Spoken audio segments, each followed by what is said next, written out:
So it only feels like 10 seconds for us, but for them, they've been at it for like half an hour. To be fair, it feels like that when we're getting ready. It takes me 10 seconds. It takes her half an hour. And in many other things as well, Daniel. Yep. I'll take that one.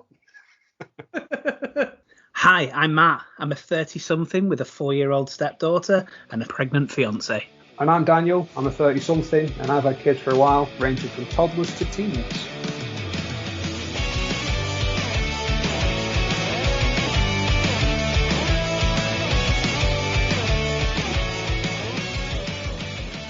Well, hello, everybody. Welcome to another Thursday morning of Ramblings of Dad Men, if you're listening to it on Thursday.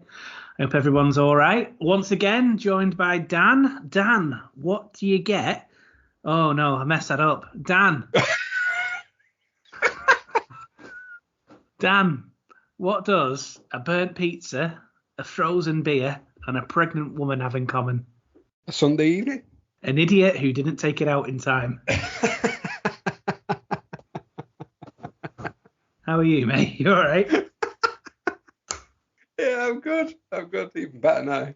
I cannot tell you how many times I've frozen a beer. Yeah, you see, I don't get that. I'd rather drink a warm beer than risk fucking up. Really? I've done it once, but you open it up and it's just a block of ice, and then when it defrosts, I suppose it's like drinking Bud Light. Of what I am very happily drinking right now. I'll tell you what I'm drinking when we get to our recommendation section.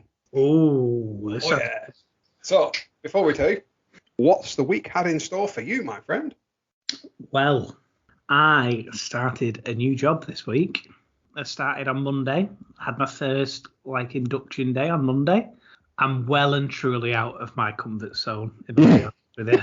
Well and truly out. The job's, you know what, everyone's lovely that I've seen the job. The job is a good job, but you know, I've done my job for 10 years now, and I could do it with my eyes closed. And on some days, I did do it with my eyes closed. Fucking stole my punchline. Yeah. So now coming into a completely different sector, but it's good. It's out my comfort zone, and that's probably what I needed, to be honest with you. I am the idiot, and I did mention this to my line manager, I guess, the bigger boss. I am the idiot that decides to have a new job, a new daughter, all at the same time. I did that good day. Do you know what? They knew about it. They were fine about it. Like I said, I've gone working. Well, I work for the council now. I'm a public sector worker. So Becky obviously works in the same kind of place. We're not in the same team or anything, but they know that I have a partner that works at the council and is due to go off on maternity leave, and her last day was on Friday, actually. So as I started, she's finished. I mean, that happened about 38 weeks ago. Well, there we go. God, Penny's dropped. Yeah, the penny did drop then. It took a minute. That's what she said. Oh, yeah, we're rolling right tonight. You are coming out with them tonight. But yeah, so it's just been kind of settling into my new job, organising the woman to pay when I crashed into her last week. Talked about that, so I'm going to meet her at the garage to sort that out. Luckily, she's very nice enough not to go in for insurance, so that's great. I'm sure there's a cap on how much you get for whiplash claims and stuff like that. And since they started capping it to like 500 quid or something, and the amount of claims dropped. I remember claiming, I did do a whiplash claim, oh God, a long time ago. This was like 2008. But in fairness, it was warranted because the guy on the opposite side of the road decided to fall asleep, hit in the side of my car, and then I span out and hit a wall. And I did do a whiplash claim for that because I think that was very warranted, to be very honest with you. As he hit me, I slid off and hit the wall, and he went onto a head-on collision with the car behind me. And I always remember going out and saying, what the chuffing hell are you playing at? And I thought he was drunk. I really, really thought he was drunk. He scored nothing on the breathalyzer. I think he was in like a diabetic coma or something, so I felt a little bad for him at the time, to be honest, because he completely just passed out at the wheel. But yeah, so I claimed, and I got a little bit more than £500, but I can. That's the most British thing that could ever happen. You've just had a car crash, you put your car into the wall, and then you get out the car and say, "What the chuffing hell are you playing at?" I'm pretty sure you said something a little stronger, but you're dressing it down for the kids. That's something we've never done before. Like, when have we ever thought about what we were saying? But yeah, so we planned that this weekend. We've just been to see some family, just done some boring stuff. Funnily enough, we actually did your recommendation of smashing up the pumpkins and taking them to the wildlife. Oh yeah, very good. Flossie and I did that today. We've got another massive one. Couldn't carry two. They're so big. So we've got another one to do. Nice. And then basically taking it in turns to do a bit of parenting this today with Becky's knackered. So we thought the best thing to do was just do a little bit of me a Flossie for an hour, her a Flossie for an hour. So you were both looking after Flossie. I thought it was Becky and Flossie looking after you and taking it in turns. If you do say to Becky these days, she says, "How many kids you have?" She says 3. And he goes, "Oh, how old are they?" "Well, newborn, 4-year-old, 35-year-old. That's perfect, of course. Most women have said that.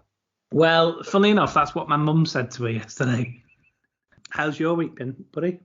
During the week, it's been busy, but just with like little shitty bits and pieces. There's been something on every night, but nothing really to write home about. Other than this weekend, Beck, it had been planned in, but she went away with a few of her friends from school, and they've been to Friends Fest. So it's come to Blackpool for a bit. So they planned it in, they were staying over, doing all that, which put me firmly in the spotlight of dad mode all weekend. It's been fun. Georgia actually said that yesterday was the second best day of her entire life. Which, to my disappointment, I asked her why the fuck it wasn't number one. Obviously, I didn't say why the fuck. I said, why the chuff is it not number one? And I can't remember which one number one was. I think it was last week, actually. We had some fireworks. Shows how fickle kids are. I'm just going to say, yeah. So what did you do to get it to your second best day? Yeah, it wasn't even the best day of the month. Fucking great. You know what? It was nice. We do a lot of stuff as a family. It was nice for me to just do some stuff with them, on my own. But then that led into today, and Georgia had a party planned in. Now, a couple of weeks ago, she came home with this invite from school, and she's like, I've got to go to this party. And then Beck figured out the date. She's like, I'm away. I don't know if she can go. I went, okay, it's fine. Don't worry. I'll take her. Not thinking of all the intricacies that are involved around that. And we got up this morning. It was at Ninja Warrior in Wigan. Oh, yeah. Great for kids. George's all dressed up in a sporty outfit and all that lot. And we had to get there and set off on time. We got there, did all that. But there was a moment of realization of I've been a dad for a long time and I've been giving you advice. And around about 10 o'clock this morning, I hit a what the fuck moment of how the fuck do I do a her? So she was like, well, can you do me plaits? I'm like, no. Can you do me a ponytail? I went, I'll try. I've never done it before. And to be fair, I sent a picture to front and back to Beck, and she went, you've not done a bad job there, which I'll take as a compliment. That was Well, luckily, all my well-earned student loan going to drama school helped me knowing that I can do plaits for doing stuff out like stage costumes and stuff like that. So I can actually do a plait. I'm not very good at them, but I'm sure I will learn a little bit more. I tried once, and apparently I put it in a massive knot. So, yeah, I can't. I had a brief, I guess, something that I'm going to have to get used to. Well, not really something I'm going to have to get used to because it was kind of my fault. Well, it wasn't my fault. It was my doing. But just this realization that in the next couple of weeks, I will be severely in the minority in our household because I'll have 3 women to deal with. And yesterday, just at the minute, I'm growing the hair out a little bit, or at least I'm thinking about it. And we get into man bun territory at the minute. And yesterday, I if this was 18 years ago, I'd look perfectly fine with it wearing a hairband. David Beckham popularised it and stuff like this. Unfortunately, the hairband I was wearing was pink and glittery. I was that guy. You can't see it when we're talking, but I'm actually, if you could, I'm shaking my head at you. Well, the hair wasn't in my eyes, so it was absolutely fine. There's another way of getting your hair out your eyes, and it's called cutting it. Well, yeah, I did think you was going to say this, to be honest with you, but you know me, I don't cut my hair for 6 or 7 months at a time. I know it's popular, and I know it's fashionable and all that fun shit, but I hate them top knots. Oh, do you? It just fucking irritates me. It's just like a little tuft just stinking out. Like, it looks like a fucking pineapple. Just irritates the shit out of me. Just want to go over and just either take the ponytail out or just fucking cut the fucker off. But apparently you can't because it's ABH or some shit. I always admire you. Sometimes when you just got bored, you just used to get the bick out and take it bold. I'm bored. It's too long. I can't be bothered going to the hairdressers. I'll just cut it off myself. To be fair, that is a skill that I've learned very heavily into Beck for over the last 18 months since lockdown. Of course, did she get any? Was she good at cutting hair? Because it's something that we all had to deal with. She had never done it before, so I got to the point exactly what you've just mentioned, where I was like, well, if it goes wrong, I'll just shave it off. Fuck it, go on, use me as your dummy. And the first one wasn't brilliant, but then she gradually got better and better, and she just kept doing it and practicing. And to be fair, now I won't go to any of the barbers, just go to her and let her do it. It's great. This is kind of the thing as well. Becky did it, ended up doing it as well, and pretty good job. I used to when I used to live in Manchester, I used to pay 50 quid for my big haircut. She'd scream at me if I did that now. 50 quid for an haircut? Yeah, right, but hang on. You fucking cut your hair, Vidal Sassoon. Hear me out, right? I want to set the atmosphere. So you get your haircut. If you want a beard trim or a shave, you also get that done with a facial treatment. And there's no appointments. You have to go in, and it's generally a 2-hour wait. Okay? But in those 2 hours, there's a bar, and it's free drinks. I mean, that's not saying much for the standard of haircuts, because you're going to be a half cut by the time you get to have your haircut. Well, yeah, but we want to be full cut anyway, so. You're still not selling it to me. I'd rather just fucking cut myself. The point is, I wouldn't get away with that now. So Becky would rather cut my hair. I mean, 50 quid's a lot for a haircut, even by a woman's standards. That was with a shave as well. Good. Well, before we kick into anything else, let's just lean into that party, because it put me on the spot and it made me feel imposter syndrome. Genuinely. I'm the guy giving you advice, and that's the fucking whole thing with setting this up. I genuinely felt like, what the fuck am I actually supposed to be a parent? What am I doing? I can dry George's hair. I ain't got a fucking clue how to actually do anything with her hair. There's so much stuff that I need back for. Most people sort of take for granted. But yeah, I see where you're coming from. I guess parenting, you never know all the answers, do you? And it could be something, minor. It could be something major, and you're never going to get everything right. And for me, how do you make someone's hair? Where do you start from that, and how do you learn that? Because that's not something that we would automatically do. Flossie now, for example, I wouldn't touch your hair. If Becky's there or Beck's there, they've been doing that kind of thing all their life, literally, haven't they? So they have, but I don't know if you've ever watched a woman do her. And I met this point where I was feeling imposter syndrome. Like, should I even be a dad? Should I be here? What the fuck? Should I just resign? Where do I change jobs? What? I didn't go that far. But I turned to YouTube and I tried watching a video of how to do hair. And I shit you not, it's like every woman that does hair has got a secret handshake. It's like kung fu. And it starts off all slow. It's like, grab everything in 2 nice neat piles, separate all the hair, and then fucking. And she's done some fucking secret handshake like she's part of the Masons. And the hair's fucking half up, half down in some twisted plait that's like tucked under. Maybe what they do is all women have like Doctor Strange powers and they can stop time.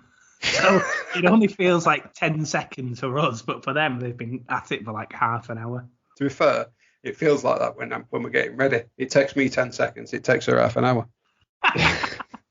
And in many other things as well, Daniel. Yep. I'll take that one. Should we jump into some Matt and Dan recommendations of the week? Yeah, I'm hoping for some recommendations because we've not Netflix that much, to be honest with you. So I've got two. One is an entertainment recommendation. So Dexter. I know. All right, started now. Yeah, it started last Monday. Actually, I misadvised everyone. I said it started on the Sunday. It didn't. It was the Monday. And all I'll say is Dexter's back. You can sort of see where the storyline's going, but it is good. And I think if the rest of the series is judged based off this first episode, it will be a good series. They're sort of rebooting it again. A little bit like when they redid Spider-Man, but not the second time. The second time didn't exist. Yeah, no, that was shit. Highly recommend Dexter. It is good. I like I said, I've watched it a couple of times all the way through. It's a big investment, but I don't mean financially. I just mean time-wise. Yeah. But that statement right there leads me into what's coming this week. Tiger King 2 or 1.5. Ooh, Tiger King 2. Well, that's going to be on Netflix. So I think that is just going to be full series on the day it comes out.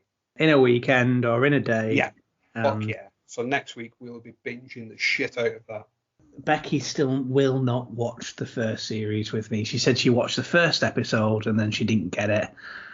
Like, she will not have it. So I think that's one that I'm going to have to watch secretly on my own when she's out. I've watched it twice and I still haven't got a fucking clue what it's about. But it's so good. I'll hear her coming downstairs and I'll turn it off and she'll be like, "What have you been watching?"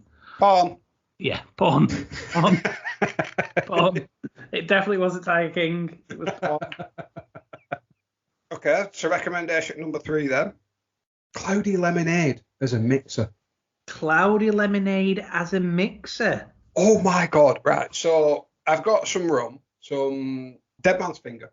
Oh yeah, now I've got a bottle of that. Yeah, and I got the cherry one, and I've been mixing it just with normal lemonade, bit of ice, long drink, and it's really good.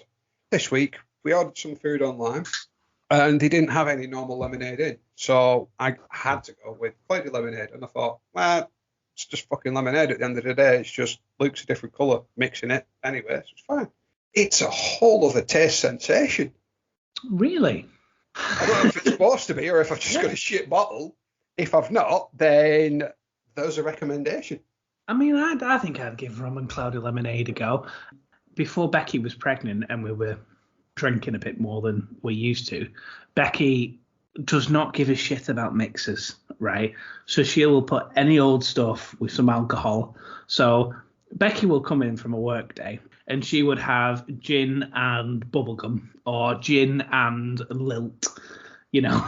So she would have literally any alcohol with any mixer and she could make it taste nice. So gin and cherryade was the big one, and that just tastes like alcoholic cherryade. Like it literally just tasted like cherryade that would get you drunk. I mean, you've got the flavoured gins now anyway. Well, so yeah. I suppose she's sort of half ahead of her time. Well, yeah. Yeah. The trouble is there were flavour gins as well, so it'd be like rhubarb and ginger gin with bubblegum. Okay. One caveat I will give the cloudy lemonade and rum is it does look like a really dodgy urine sample. It tastes ace. If your piss tastes like this, then fucking top me up. Hey, did you hear about that singer that was on the news today? There was a singer from a band. Yeah. Maybe that's what she did. He said like cloudy lemonade. Yeah, but the funny thing about that is that she's gone on stage. She said, right, well, I need to go for a piss. Get that guy on stage now. I'm going to piss on his face. Oh, so it was consensual.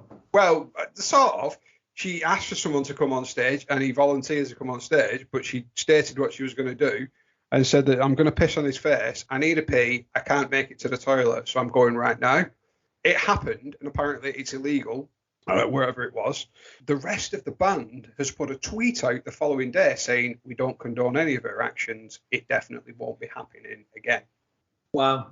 I don't know what you can take from that. I mean, don't listen to the lead singer, maybe, unless he's Dave Grohl, in which case definitely listen to him because he will get you into the Hall of Fame. So I went watching Garbage years and years ago. It was at like a little outdoor gig, and someone had a sex doll. And Shirley Manson, the lead singer from Garbage, got the sex doll, and for about, longer than it became uncomfortable, started having sex with said sex doll on the stage. Not literally like dry humping it, but that was bad enough. I think it was pretty bad because I was with my dad as well. Was it your dad's sex doll? Did your dad take the sex doll into the crowd? Oh, I don't want to think about that. Well, recommendations for me is we haven't really been watching that much TV this week, although we've gone in hard with Vikings. We are well into the second season now. Ragnar's son is back after having about 25 kids, and he's now a giant. Yep. He's huge now. They're just on the way to go for their raid again with the other Earl, who's come back. I mean, no spoilers, but we know who the Earl is. Have they been to France yet? No, I'm not there yet. Okay. It may be, I think we're one episode after Ragnar having another baby, and he wasn't very happy about it. What did he name him?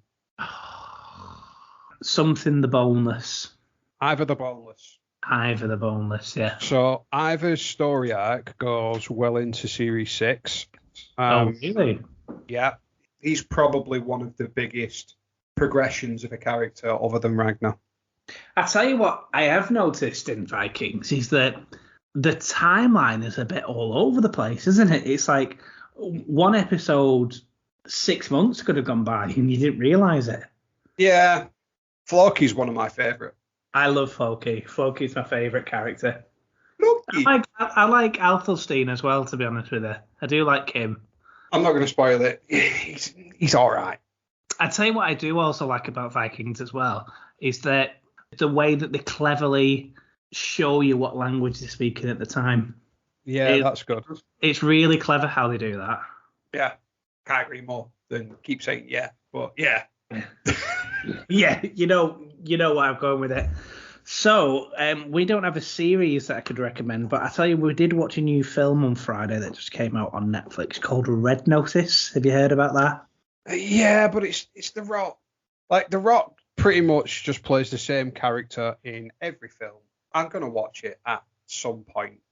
And purely because Ryan Reynolds is in it, and I think he is the epitome of comedy. He's really funny. Whatever, just the way he delivers stuff, it's just fucking ace. Like, Deadpool is a success purely because of the way he delivers the lines. Yeah. But The Rock just plays this steely-faced, hard guy, going to catch the bad guy, ultimately going to win. He'll have a fight, he'll do rock bottom on someone at some point, push somebody through a wall, and Ryan Reynolds will just insult him all the way through. How far off am I? Well, I tell you what, The Rock is very much the supporting character in this film. Like, it is the Ryan Reynolds show all the way through. It's brilliant. That's like for any film Ryan Reynolds is in, purely because of his humour. This is supposed to be Dwayne Johnson's film. He's the leading character, and Ryan Reynolds is supposed to be supporting act. But he just has this perfect way of just taking the limelight. It's good. It's worth a watch. It's your very typical cat and mouse kind of action movie with a couple of twists at the end. It does get a little bit predictable, although I don't think you'll be able to guess a couple of twists that happens. It's worth a watch. It's a Friday night film where you just kind of just watch it for entertainment purposes. We really enjoyed it. Okay. Although I tell you what, while we're talking about Ryan Reynolds, because I think I've got a bit of a man crush on him. Have you watched Free Guy? Not yet. It is amazing. That's a great film. You should watch that. Tell you one film I didn't like of his, and this is now at the risk of becoming fucking Film Review Central. 600 Grand. It was 600 Grand. Yeah, and that was done purely for Netflix, I believe, if I remember rightly. I've not watched that. It didn't come to the cinemas. It just went straight to Netflix. It was all right. It was like Deadpool, but he's trying to actively be the good guy. You could watch it, but you probably only watch it once. It wasn't his best. Okay. I always remember a film, oh God, this is going back a few years now, with him in it called Buried. Have you ever watched that? Yeah, that was really good. Yeah, where he's literally the only person in the film in a coffin. Yeah. For the majority of the film. So when we first moved in, back when Blockbuster was an actual business, we rented that. Both of us really loved it. Really good film. Yeah. Well, while we're on the Ryan Reynolds, just going off track, he's got a really famous quote about being a dad. Have you ever heard it? No. He goes, I used to say to Blake, obviously his missus, I would take a bullet for you. I could never love anything as much as I love you. And he'd say that to his wife quite a lot. And then the second he looked into his baby's eyes, he knew at that exact moment, if they were under attack, he would use his wife as a human shield. So that's like a typical Ryan Reynolds thing to say, isn't it? Last recommendation. This is more of a YouTube thing, to be honest with you, but I can tell you I've lost hours and hours watching this guy. And I don't know if I've ever talked about it before, but have you ever heard of a person called Bald and Bankrupt? Can't say I have. He does travel videos, but he does like travel videos of the weirdest places you would ever think about. He speaks two random languages. He speaks Urdu and he speaks Russian. So he goes like down old Soviet, like proper rundown Russian villages and just like starts talking to random people. I'm not selling it. I'm not giving it any justice, but just give like an hour of your time to go watch a couple of his videos because you will be obsessed. Okay. He's like in his late 40s. His businesses broke up, like he become bankrupt and he split up with his wife and he just thought, well, fuck it, I'm going to go travel around Russia. And then he's got like, I think it's 3.5 million subscribers on YouTube. So he's doing all right for himself. Okay. No. But yeah, just give Bald and Bankrupt just a little watch. It shouldn't be entertaining, but it really, really is. That's my recommendation. Let me know how you get on with that next week. I tell you what I did do. The Bob Burnham album that you recommended last week. Love the album. Have you watched the special on Netflix? Oh my God, there's a special on Netflix. That is, so the album is the official soundtrack from, it's an hour and a half long special. Wow, okay. Well, we'll definitely give that a watch tomorrow. There is your recommendation. It's just as weird as the songs. I'll definitely give that a watch. Placebo have come out with a couple of new songs as well. I don't know if he was ever a massive Placebo fan, but they've just come out of the woodwork after like 8 years. I mean, is it just as good as the old stuff? Do you know what? I've only listened to one track. To me, it was phenomenal. But it was probably phenomenal because it sounded like old Placebo, if that makes sense. It just sounded like their older stuff. Okay. I think it was called Remembering James or something like that. I'd have to give it. It's on Apple Cast or Spotify or whatever it's called. Just give them a listen. As are us at Ramble and Dabble, man. Oh God. Ramble and Dabble. Yeah.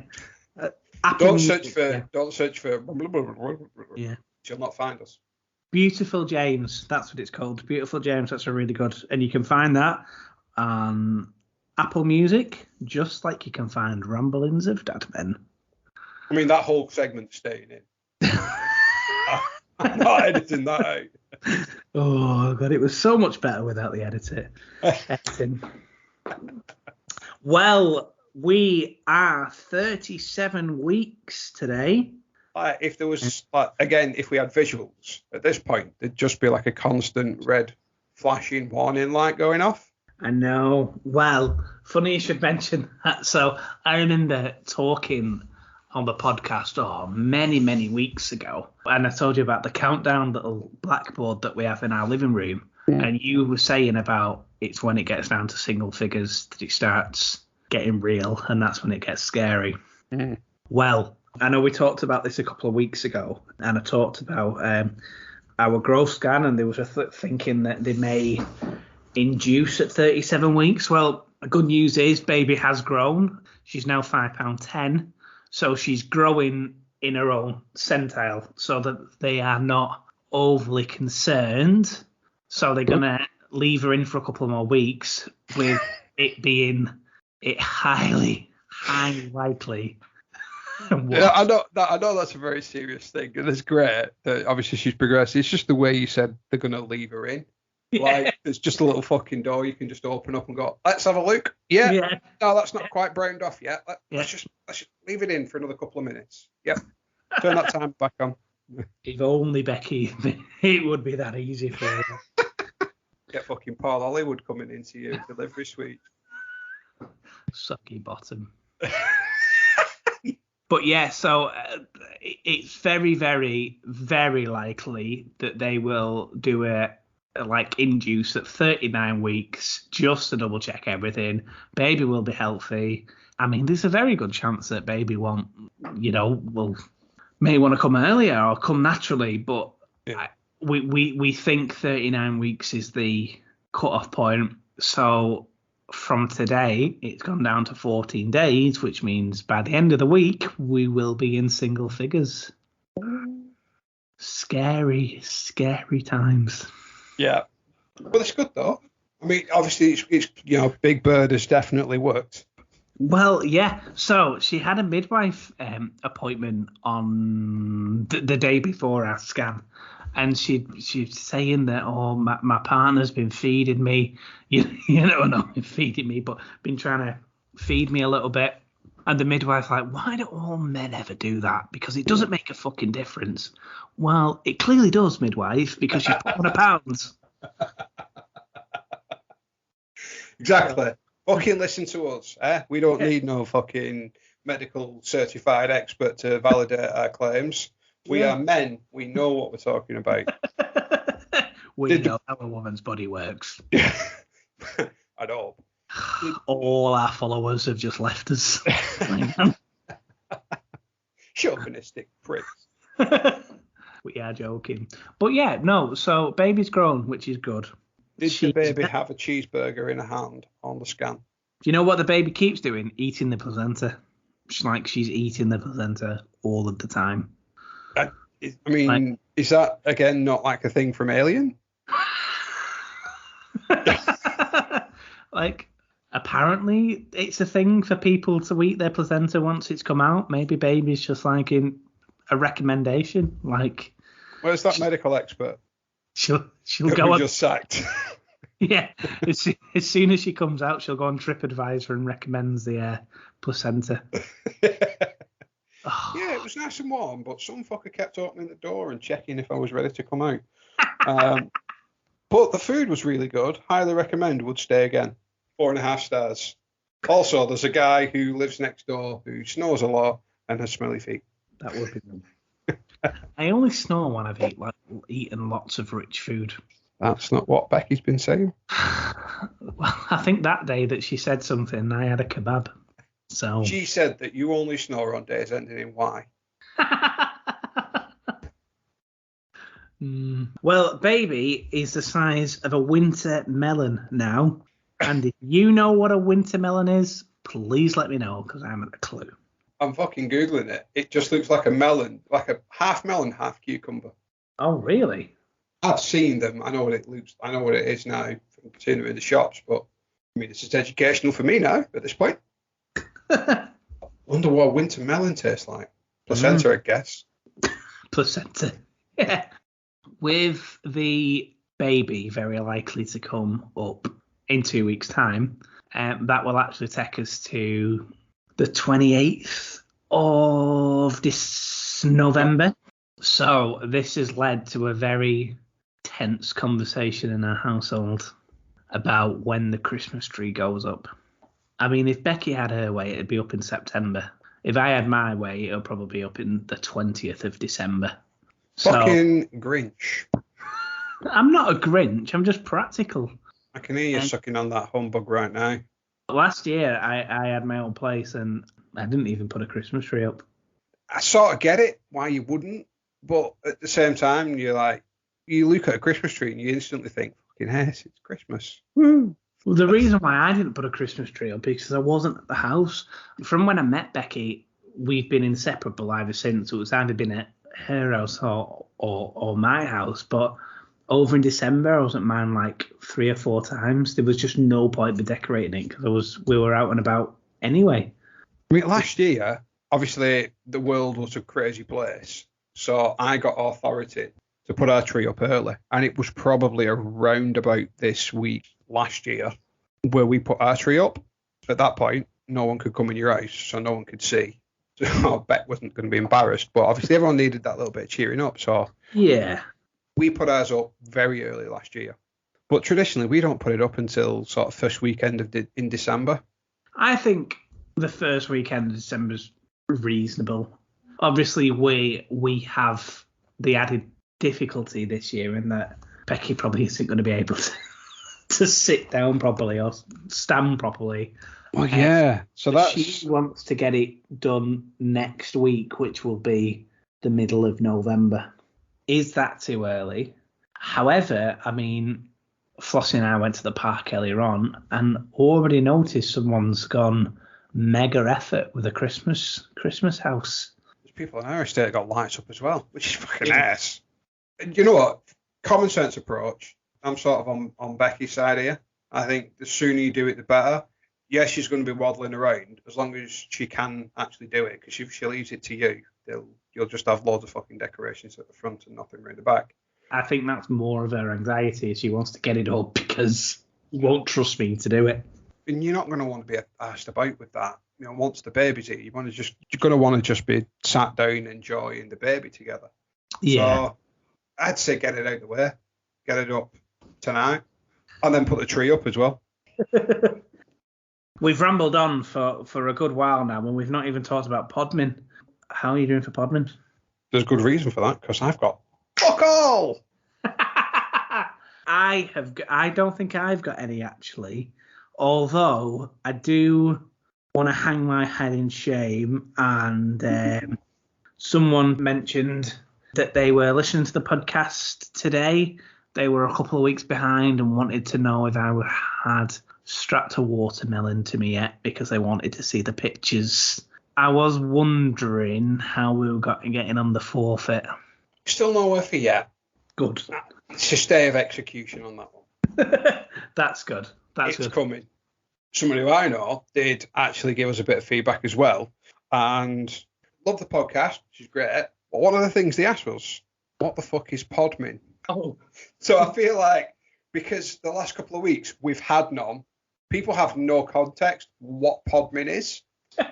So I just want to clarify that is actually podcast admin, where me and Matt actually basically say, we fucked up on this, it's a correction. It doesn't always have to be bad, but it's just funny when it is, I guess, isn't it? Yeah, so, some of the better ones have been 16 pages from you. Yeah, exactly.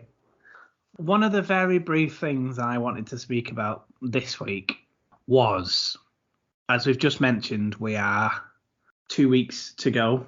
One, how did you prepare or cope with I guess it's difficult for you because you didn't necessarily know when it was going to happen, whereas we've kind of got an end date, or at least we think we have. And then about first times as well, like the first time you hold the baby, the first time, like talk to me a little bit about first times and the connection, I guess, isn't it? Because obviously... Yeah, I know completely where you're going. I actually did see a really powerful image the other day. Although women carry the baby, in the bellies for 9 months, but it actually said that, the bloke has got this baby in their head for 9 months. I cannot tell you how that has just struck a chord to me. Like, that is so true. It's all you think about. And you do get a little bit of jealousy that, the women can feel them moving, and you don't want to be overbearing and that's kind of touch. And I just want to highlight for any women listening that blokes, they do 100% constantly. It fills every waking thought. So like a couple of things that you'll go through the first, something like what you just mentioned then, like the first feed, the first moments, the first time you see them, the things like that. We didn't do skin to skin. Judge me however you want. I don't really give a fuck. We didn't do that. It's just not for us. But Georgia has had nothing but love and affection from us. And she knows that the first feed, that was left down to me every occasion. And that's probably the first time you'll pick the baby up. And it's probably one of the scariest things you will do. It's invaluable. This little child is given to you and nobody's focusing on you. Nobody's watching you. And you can't drop it.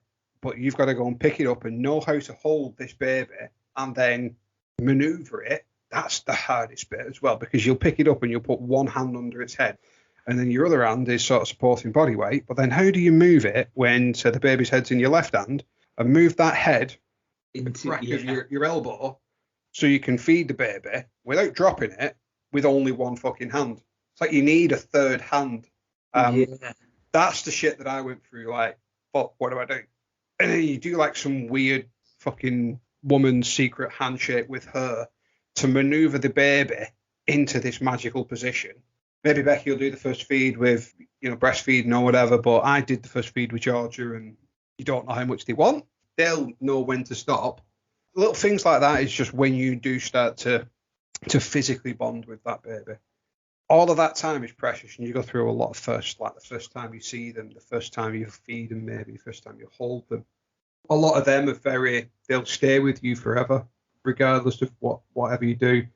We took a couple of pictures, first picture of Beck holding Georgia, the first picture of me holding Georgia, and they become precious memories. Little things like that, it's invaluable. You will go through, your first of everything. So you'll have your first Christmas, the first birthday, the first Easter, little things like that. That's when your life will gradually start to change, where everything becomes child-centric. Yeah. Whereas 2 or 3 years ago, or Christmas Day was waking up hungover, after being in the pub, or this year and last year, to be fair, it'll be waking up at 5:30, won't it, for Father Christmas has been. I guess I cannot tell you how much I'm looking forward to it, and I cannot tell you how much I just want to meet her now. I think Becky's the same. We're having funny little moments. I don't know if she'll kill me for telling this. It's not bad. The baby's moving around quite a bit, and she's got funny little elbows that's going in all over the places. And the other day, she was pushing Becky's belly button out, like she was actually pulling outside of the belly button, almost like Alien, where she's out the belly.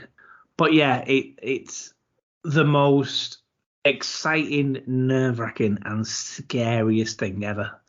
But at the same time, it's the best thing you'll ever do and experience, and it's magical. It does genuinely breathe life back into Christmas, where it might have become this pit of hungoverness and needed a bacon bun, but realising all McDonald's are shut.